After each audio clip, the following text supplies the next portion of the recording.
Welcome to my YouTube channel. നമ്മൾ next നോക്കാൻ പോകുന്നത് SLC സോഷ്യൽ സയൻസ് പരീക്ഷയിൽ ചോദിക്കാൻ ഏറ്റവും സാധ്യതയുള്ള മോഡൽ പരീക്ഷയ്ക്കും ഉരുൾപൊട്ടലിനെ പറ്റി നല്ല രീതിയിൽ ഒരു ചോദ്യം ചോദിച്ചിരുന്നു. അപ്പോൾ ഇത് 5 മാർക്കിന് എന്തായാലും ചോദിക്കാൻ സാധ്യതയുള്ളൊരു മേഖലയാണ് ഉരുൾപൊട്ടൽ എന്ത്, എങ്ങനെ നമുക്കിതിനെ മറികടക്കാം, അങ്ങനെയുള്ള കാര്യങ്ങളൊക്കെയാണ് നമ്മൾ ഈ വീഡിയോയിൽ ചർച്ച ചെയ്യാൻ പോകുന്നത്.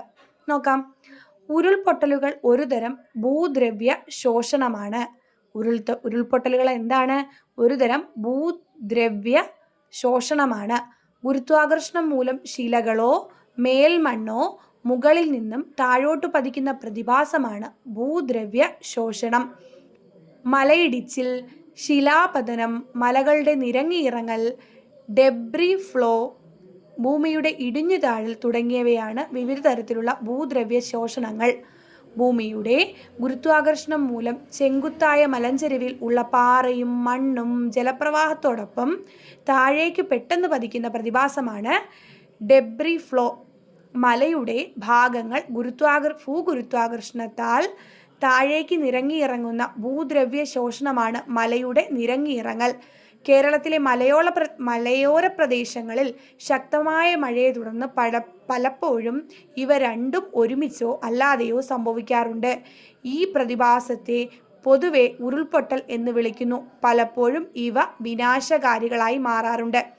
അപ്പോൾ കേരളത്തെ അടിസ്ഥാനമാക്കിയായിരിക്കും ഇങ്ങനൊരു ചോദ്യം നിങ്ങളോട് ചോദിക്കാൻ സാധ്യത ഉണ്ടാകുക. അപ്പോൾ അത് നിങ്ങൾ കൃത്യമായിട്ട് കേരളത്തിലെ ഭൂപ്രകൃതിയുടെ ആ ഒരു പ്രത്യേകത വെച്ച് തന്നെ ഉരുൾപൊട്ടൽ പഠിക്കാനായിട്ട് ശ്രമിക്കുക. ഒരു പ്രദേശത്ത് ഉരുൾപൊട്ടൽ ഉണ്ടാകാനുള്ള സാധ്യത ഘടകങ്ങൾ ആ പ്രദേശത്തെ ഭൂമിയുടെ ചരിവ്, മണ്ണിൻ്റെ ആഴം, ഘടന, ഭൂവിനിയോഗം, നീർച്ചാലുകളുടെ വിന്യാസം എന്നിവയെ ആശ്രയിച്ചിരിക്കുന്നു. അതിതീവ്ര മഴ, ലഘുമേഘ വിസ്ഫോടനം, ഭൂചലനം എന്നിവയാണ് ഉരുൾപൊട്ടലിൻ്റെ ചാലക ശക്തികൾ.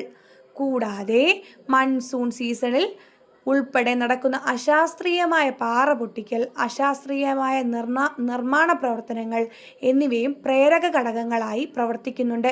ഏകദേശം 22 ഡിഗ്രിക്ക് മുകളിൽ ചരിവുള്ള മലമ്പ്രദേശങ്ങളിലാണ് പൊട്ടലുണ്ടാവാൻ സാധ്യത കൂടുതൽ. അപ്പോൾ നിങ്ങൾ ആലോചിക്കുക, വയനാട്ടിലൊക്കെ ഉണ്ടായ മുണ്ടക്കൈ, ചൂരൽമല, ആ പ്രദേശങ്ങളിലുണ്ടായ ദുരന്തത്തിനൊക്കെ കാരണം എന്താണ്?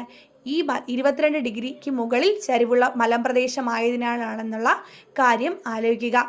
കേരളത്തിലെ ഉരുൾപൊട്ടലുകളുടെ പ്രധാന കാരണം എന്താണെന്ന് നോക്കിയാലോ?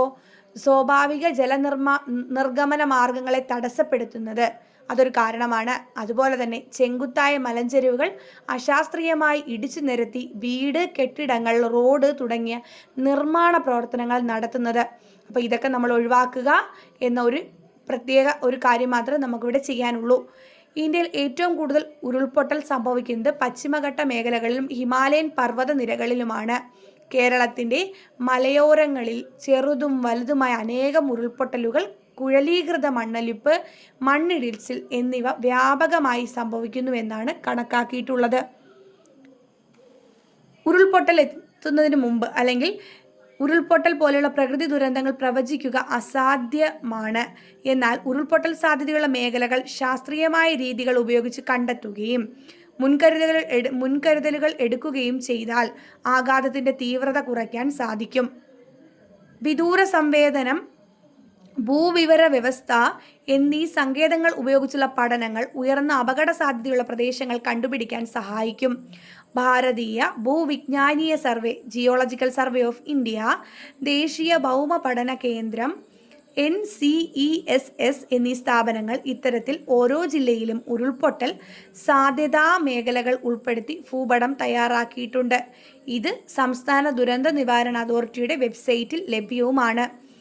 അപ്പോൾ ഇത്ര കാര്യങ്ങളാണ് നമ്മൾ ഉരുൾപൊട്ടലിനെ പറ്റിയിട്ട് നോക്കേണ്ടത്. പിന്നെ ഉരുൾപൊട്ടൽ എങ്ങനെ നേരിടാമെന്നുള്ള ഒരു ക്വസ്റ്റ്യൻ ചോദിച്ചാൽ നിങ്ങൾ അതും കൂടി ഒന്ന് അറിഞ്ഞിരിക്കുക. ദുരന്ത സമയത്തും ദുരന്തത്തിന് ശേഷവും നമ്മൾക്ക് എന്തെല്ലാം ചെയ്യാനായിട്ട് സാധിക്കും? ദുരന്ത സമയത്ത് പരിഭ്രാന്തരാകാതെ സംയമനം പാലിക്കുക. ഉരുൾപൊട്ടൽ സമയത്ത് വീടിനകത്താണെങ്കിൽ ബലമുള്ള ഒരു മേശയുടെയോ കട്ടിലിൻ്റെയോ കീഴെ അഭയം തേടുക. ദുരന്തത്തിന് ശേഷം ആംബുലൻസിനും മറ്റു വാഹനങ്ങൾക്ക് സുഗമമായി കടന്നു പോകാനുള്ള സാഹചര്യം ഒരുക്കുക. ഉരുൾപൊട്ടലുണ്ടായ സ്ഥലങ്ങളിൽ വീണുകിടക്കുന്ന വൈദ്യുത ലൈനുകൾ കണ്ടാൽ ഉദ്യോഗസ്ഥരുടെ ശ്രദ്ധയിൽപ്പെടുത്തുക. ഇവിടെ ഒരു ചിത്രം കൊടുത്തിട്ടുണ്ട്. ഇത് കൃത്യമായിട്ടൊന്ന് നോക്കുക. കവചം. കേരളത്തിലെ ദുരന്ത നിവാരണ പ്രവർത്തനങ്ങളിൽ അത്യാധുനിക സംവിധാനങ്ങളുടെ സേവനം ഉറപ്പാക്കി സംസ്ഥാനത്ത് നടപ്പിലാക്കിയ ദുരന്ത സാധ്യതാ മുന്നറിയിപ്പ് സംവിധാനമാണ് കവചം. Kerala warnings crisis and Hazard management system.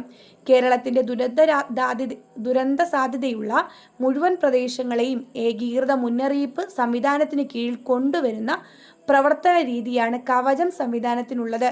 ഇത്തരത്തിൽ ദുരന്ത സാധ്യതാ മുന്നറിയിപ്പ് സംവിധാനം നടപ്പിലാക്കുന്ന രാജ്യത്തെ ആദ്യ സംസ്ഥാനമാണ് കേരളം. കേരളത്തിലെ മുഴുവൻ പ്രദേശങ്ങളിലെയും ദുരന്ത സാധ്യതകളെ യഥാസമയം സംരക്ഷിക്കുകയും നിരീക്ഷിക്കുകയും ഏതെങ്കിലും തരത്തിലുള്ള അപകട സാധ്യത മുന്നിൽ കണ്ടാൽ സ്ഥാനം അടിസ്ഥാനമാക്കിയുള്ള SMS, ലൊക്കേഷൻ ബേസ്ഡ് SMS, സമൂഹ മാധ്യമങ്ങൾ ഉൾപ്പെടെയുള്ള വാർത്താവിനിമയ മാധ്യമങ്ങൾ എന്നിവ വഴിയും സൈറൻ, സ്ട്രോബ് ലൈറ്റ് ശൃംഖല പ്രവർത്തിപ്പിച്ചും ദ്രുതഗതിയിൽ ജനങ്ങളെ അറിയിക്കുകയും വിവിധ തലങ്ങളിൽ നടപടികൾ സ്വീകരിക്കുകയും ചെയ്യുകയാണ് പദ്ധതികളുടെ ലക്ഷ്യം. അപ്പോൾ കവചം കൂടി നിങ്ങൾ ഉരുൾപൊട്ടലിൻ്റെ ആ ഒരു ദുരന്ത നിവാരണ പ്രവർത്തനത്തിൻ്റെ ഭാഗത്ത് നിങ്ങൾ ഉൾപ്പെടുത്താൻ ശ്രദ്ധിക്കുക. അപ്പോൾ അവിടെയും നമുക്ക് മാർക്ക് സ്കോർ ചെയ്യാനായിട്ട് സാധിക്കും. താങ്ക്